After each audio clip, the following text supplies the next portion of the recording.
Alors bonjour, je suis Yann Park, je suis président d'une structure qui s'appelle Noria et compagnie, qui est une structure associative qui date de 2006 et qui fait de la formation dans le domaine de l'éco-construction et depuis quelque temps au réemploi de matériaux. Par ailleurs, je suis aussi formateur consultant pour la Fédération Éco-Construire au niveau national qui regroupe 20 organismes de formation un peu similaires à Noria et compagnie. Concernant notre projet d'AFEST, en fait, il s'appuie sur un partenariat historique avec l'Ecrouvis, qui est une recyclerie de matériaux, et Franz Dagneau, son cofondateur, avec lequel Noria et compagnie a travaillé à l'élaboration d'une certification qui s'appelle Technicien valorise des ressources du bâtiment, qui a été la première certification inscrite au répertoire national de la certification professionnelle sur les métiers du réemploi de matériaux. Et puis, ce projet d'AFEST s'appuie aussi sur une structure de l'insertion par l'activité économique qui s'appelle Océan et avec laquelle on travaille sur l'économie circulaire dans le secteur du bâtiment depuis plusieurs années. C'est dans le cadre effectivement d'un appel d'offres qu'avait décroché Océan, un appel d'offres de l'Adréal, de l'ADEME et de la région des Pays de la Loire autour de l'économie circulaire justement, que nous avons pu mettre en place ce partenariat et ce dispositif. Alors l'AFEST a constitué une opportunité pour notre structure dans un premier temps en 2020 lorsque très honnêtement nous avons rencontré des difficultés avec un groupe de stagiaires où petit à petit nous avons eu des abandons et nous nous sommes rendus compte notamment qu'il y avait des apprenants pour qui les méthodes d'apprentissage n'étaient pas adaptées. Et avec l'accord de la région, parce qu'il s'agissait d'une action de formation dans le cadre du dispositif Visa Métier, nous avons proposé d'adapter les modalités pédagogiques et d'avoir notamment recours à l'AFEST. Il s'est avéré que c'était une bonne chose, effectivement, pour maintenir les apprenants en formation. Ça a aussi permis aux formateurs de plus travailler sur l'analyse des situations de travail en partenariat avec nos structures d'accueil et aussi de travailler sur les modalités d'entretien réflexif.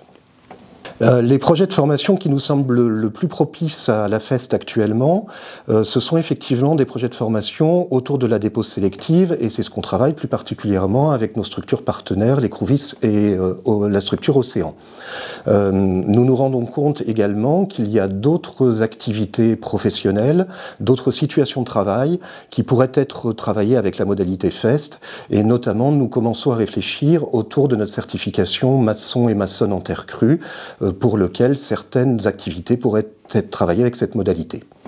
Une des difficultés dans la mise en œuvre du projet AFEST, c'est de convaincre l'entreprise de la valeur ajoutée de la modalité. Ce n'est pas évident pour l'entreprise au démarrage de comprendre que cette modalité est plus particulièrement adaptée au public et notamment au public en insertion tel que nous l'avions ciblé pour cette première expérience. En fait, nous avons co-construit les parcours de formation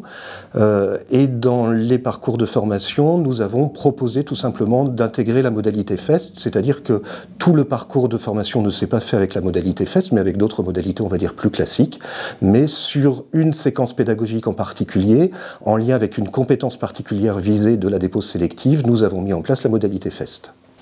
La première recommandation que je pourrais donner à un autre organisme de formation qui souhaite mettre en place la modalité FEST, c'est de ne pas négliger la phase de diagnostic de faisabilité et d'opportunité avec l'entreprise. C'est une phase essentielle pour déterminer la manière dont va pouvoir se mettre en place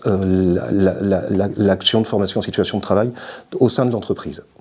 Dans la mise en œuvre du projet FEST, les éléments qui nous ont beaucoup aidés, c'est tous les outils méthodologiques qui existent et qui sont disponibles sur le site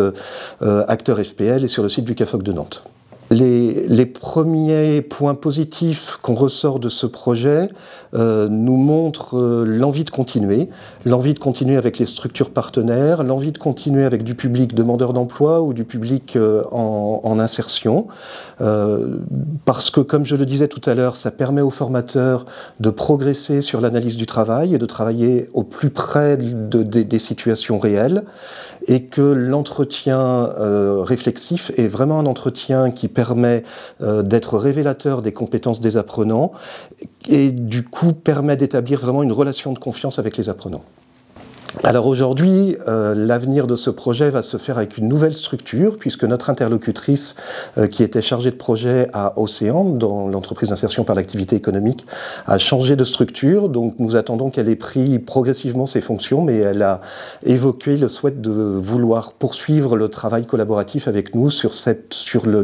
la mise en place de nouvelles actions de formation mettant en place la modalité FEST.